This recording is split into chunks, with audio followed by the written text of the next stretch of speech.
Okay bye, tata.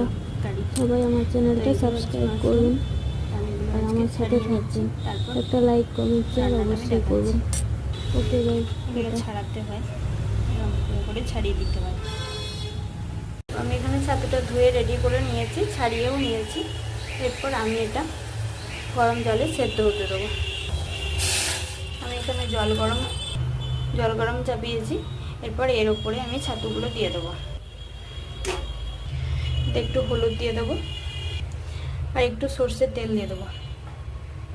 হলুদ আর সর্ষের তেল দিয়ে এটা একটু সেদ্ধ হতে দেবো, যাতে এর একটা গন্ধ ওঠে, সেই গন্ধটা চলে যাবে। আর এখানে আমি কড়াই নিয়েছি। এরপর আমি এটাতে আলু দিয়ে করব আমি, তো আলু দিয়ে আমি আলুটা আগে ভেজে নেব।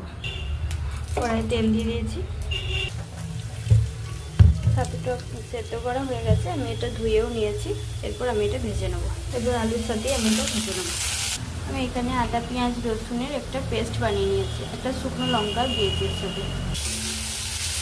এটা আমি ভালো করে ভেজে নেব। এর উপরে কুচিয়ে রাখা পেঁয়াজ আমি দিয়ে দেবো। আমি এখানে আলুটা ছাতুটা ভেজে তুলে রেখেছি, তার সাথে পেঁয়াজটাও ভেজে নিয়েছি। এরপর কড়াইয়ে তেল দেবো, গোটা জিরে ফোড়ন দেবো। এর উপরে টমেটোটা দিয়ে দেবো। টমেটো কাঁচা লঙ্কাটা দিয়ে দিলাম। টমেটোর উপরে একটু নুন দিয়ে দেবো, সামান্য একটু লঙ্কা গুঁড়ি দেবো। টমেটোটা গলে গেছে, আমি এর উপরে পেঁয়াজ রসুন লঙ্কা পেস্টটা দিয়ে দেবো।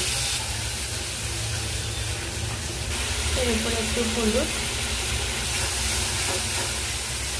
এক ধরনের জিরে গুঁড়ো দিয়ে দেবো। 1 চামচ ধনে গুঁড়ো, 1 চামচ জিরে গুঁড়ো আমি দিয়ে দিলাম। এর সাথে মশলার জলটা আমি দিয়ে দিলাম। মশলাটা থেকে তেল ছেড়ে দিয়েছে, আমি এরপর ভেজে রাখা ছাতুটা আলুটা দিয়ে দেবো। তোমরা কেউ বলো এটা ছাতু, কেউ বলো মাশরুম, তো আমি ছাতুই বললাম। তো আমরাও আমার মতন এইভাবে রান্নাটা বানিয়ে দেখো, খেতে খুব সুন্দর হয়। ছাতুটা আমার কষা হয়ে গেছে। এরপর আমি এটা গরম জল করে রেখেছি, আমি এটা কিছুক্ষণের জন্য সেদ্ধ হতে দেবো।